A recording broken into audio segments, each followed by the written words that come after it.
Jamestown has been equally blessed with a rich history. Post-Journal sports editor Frank Hyde chronicled that legacy for over 40 years. Typical was this December 10, 1982 article by Frank Hyde under Frankly Speaking. The article talked about the first night baseball in the area.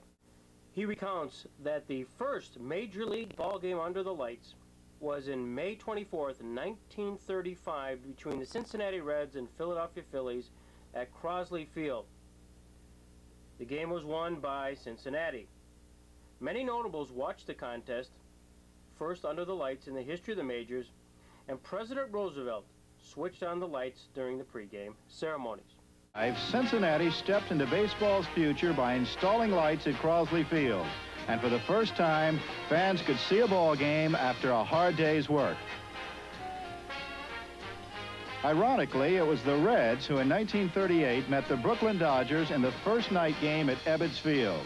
And Johnny Vandermeer, Cincinnati's 23-year-old left-hander, made baseball history by pitching his second consecutive no-hitter. Field, every team except for the Chicago Cubs in the next 10 years would install lights, and the game would never be the same. But the real news was buried in the article, which went on to state that 33 years earlier, an unlikely event occurred in Lucille Ball's Celoron, New York. And here's a view of Celoron around the turn of the century.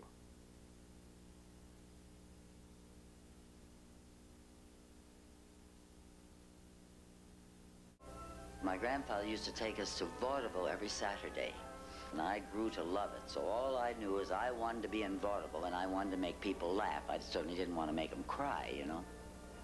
Celoron Park, that was a very important part of my life and Lucy's life, too. It was just a wonderful, wonderful place. Oh, and that big Phoenix wheel, and of course we would go to the theater when we could.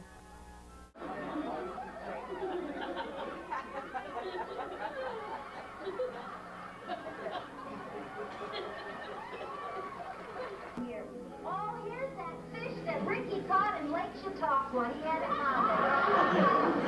Your saxophone? My saxophone. I used to play it in the high school band at Celoron, New York. Oh, no, not a girl saxophone player in a band. Well, I had a reason. I was dating a football player, and the band got to go on trips with the team. I had a very happy childhood. Please. Celoron Park was fantastic in its day, you know, and that's, I'm thinking, right around the turn of the century. You know, there was a Ferris wheel, there was roller coaster rides. You could get in your bathing suit and go down the water slides. I think water slides are new for 1980. They're not, you know, they were around a long time ago. Just fun things. They'd have music. They had a fountain that had lights and different colors that they would turn on at night. They had fireworks. They had a mini zoo. You know, there was just a lot of things to keep people busy. There were baseball games. They had a baseball field out there, that kind of thing. So, you know, you could spend the whole day there and just be really pleased with what you see. Night baseball attempts in baseball occurred in 1908.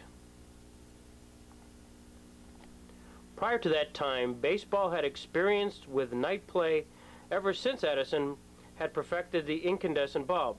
However, most of the episodes were crude and even carnival-like, often in backwater venues. 14th, 1902, Jamestown Evening Journal announced, to the amazement of baseball fans in the area, that there would be a game of baseball in the evening between Jamestown and Ashtabula.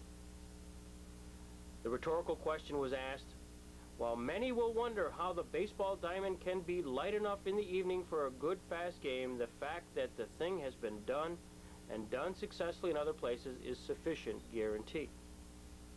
Hence the excitement surrounding the big game coming up in Celoron Park. The Jamestown Evening Journal further went on to recount the details of this wonderful undertaking. Al Lawson was to install the plant, which consisted of a high-speed Shepherd engine, boiler, and an Onondaga dynamo directly connected with the engine, all on a truck similar to a huge fire engine. 18 arc lamps having a total of 3,600 candle power will be attached to 20-foot poles placed in stakes so arranged about the field that they are entirely out of the way of the players.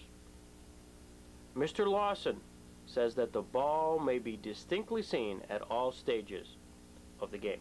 33 years prior to the first night game in professional baseball, there occurred in Celoron Park a baseball by electric light.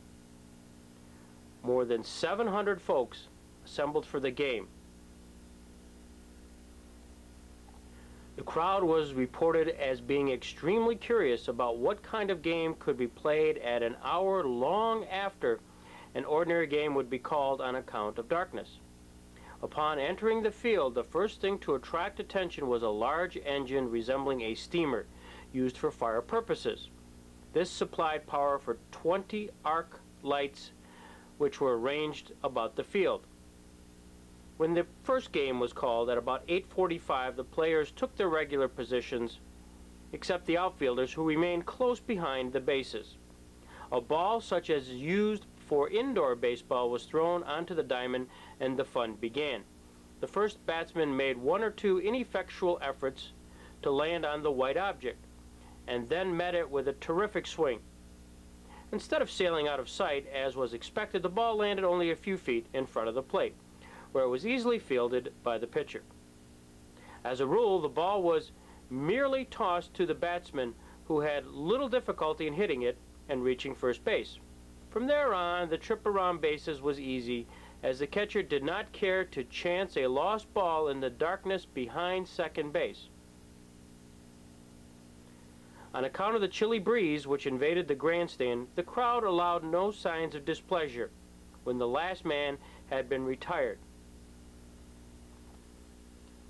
The historic article concluded, taking everything into consideration, the game was well worth witnessing. And what they witnessed was history.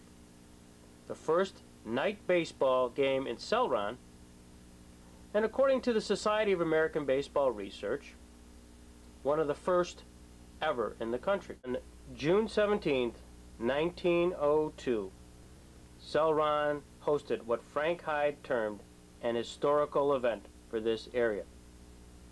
The first game under the lights. More than 33 years prior to the first Major League Baseball game. What a legacy. For over 35 years, Vince McNamara was the president of the Pony League and then the New York, Pennsylvania League. Prior to that time, he played shortstop for Jamestown semi-pro team Billy Webb Spiders. One of the most famous baseball players from the Jamestown area was Eric Swat Erickson. He played with the Washington Senators, the Detroit Tigers, and the New York Giants. After his major league career, he came back to Jamestown. Vince has his recollections of a unique experience at Celoron Park. And I remember going back to one of my favorite guys. All the guys are favorites out here. Swat Erickson. Swat, formerly of the Detroit Tigers. Swat, we played the first night ball game ever played here. Swat was involved there. They had portable lights. They had the generators there out in the outfield making noise. They had the lights up on poles and windows blowing, shaking like that. And nothing new, but before every game here, when you played twilight ball, the guys would park their cars in the outfield and the lights on. You could get an extra inning in. But they did that night, but that didn't help too much. But SWAT, before the ball game, everything is dark in the ballpark. Everything is dark. And in through the center field comes SWAT Erickson carrying a lantern. Those are the kind of guys we had down there in this ballpark. They certainly got a charge on us.